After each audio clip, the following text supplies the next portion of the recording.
Hola queridos amigos, qué gusto para mí saludarte y compartirte esto de hoy. Cuando nos enteramos de sucesos muy fuertes como la de una agresión física o verbal y profundizamos un poco la vida del agresor, en la mayoría de casos nos topamos con que fue una persona que recibió mucho maltrato desde su infancia y esto desencadena que de alguna manera sea contaminada por eso y termine desarrollando el mismo patrón de conducta que aprendió desde que era muy pequeño. Y así se traspasa de generación a generación, convirtiéndose finalmente en una cultura. Muchos asesinos en serie han sido víctimas de abuso físico o verbal desde edades muy tempranas por parte de sus familiares, que luego de una manera consciente o inconsciente los lleva a desarrollar comportamientos crueles en cualquier cosa que hacen porque eso es lo que le han enseñado. Por eso es clave que exista responsabilidad a la hora de iniciar un matrimonio y por consiguiente la paternidad.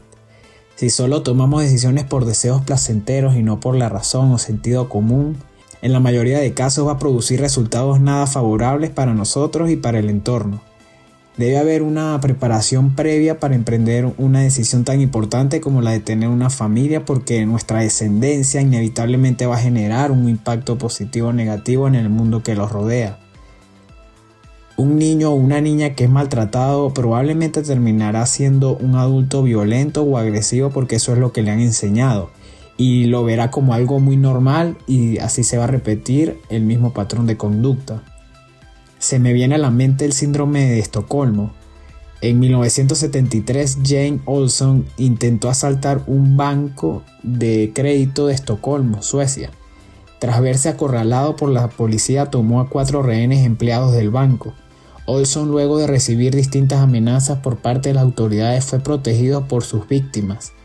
Durante el cautiverio, uno de los rehenes declaró que confiaba plenamente y viajaría por el mundo entero con él. Otro declaró que no le asustaban sus victimarios sino la policía.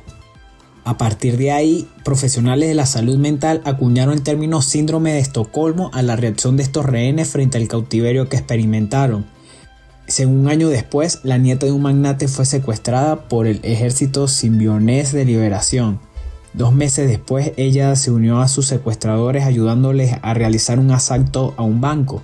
Que por cierto, investigando un poco, el fundador y líder de esa organización fue una persona que nació en una familia desintegrada y la mayor parte de su infancia la vivió a través de asistencia social. Nos damos cuenta cómo un seno familiar desordenado maleduca a los hijos. Como estos rehenes del banco o nieta del magnate, podemos aceptar y hasta gustarnos una situación ilegal o inhumana por el hecho de sobrevivir e inclusive participar de eso.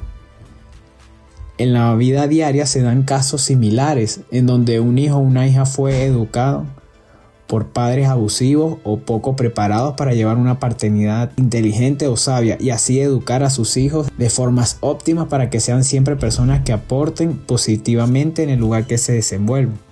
Ocurre frecuentemente cuando recibimos alguna llamada de atención u ofensa y acto seguido hacemos lo mismo con otro. No le damos un stop siendo intencionales en no repetir algo incorrecto que recibimos. Debemos vivir más consciente de lo que vale la pena tomar o aprovechar y soltar lo que sabemos que no va a producir ningún resultado productivo. Apaguemos el piloto automático de la vida y encendamos el piloto intencional, consciente de lo que ocurre en la vida, así sea muy sencillo o trivial. José, el hijo de Jacob, fue alguien que recibió maltrato y abuso por parte de sus hermanos hasta el punto de venderlo a los egipcios, pero él tomó la decisión de no dejarse contaminar por el resentimiento o la venganza, y luego de muchos años se reencontró con sus hermanos, José siendo gobernador de Egipto y sus hermanos pidiéndole comida. Él finalmente reaccionó distinto a como pudo haber reaccionado a través del rencor, ayudando a su familia. Hay esperanza. Que las malas conversaciones y trato físico no corrompan las buenas costumbres y pensamientos que Dios nos ha enseñado. Y por supuesto, que asumamos con seriedad el rol paternal, madurando y preparándonos para ejercerlo de una manera competente y así formemos a niños, jóvenes y adultos que serán líderes y serviciales en donde se desempeñen.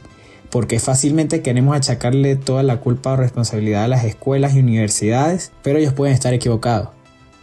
Para finalmente decir, pasé de ser víctima a una persona ejemplar. Muchísimas gracias por escuchar este podcast.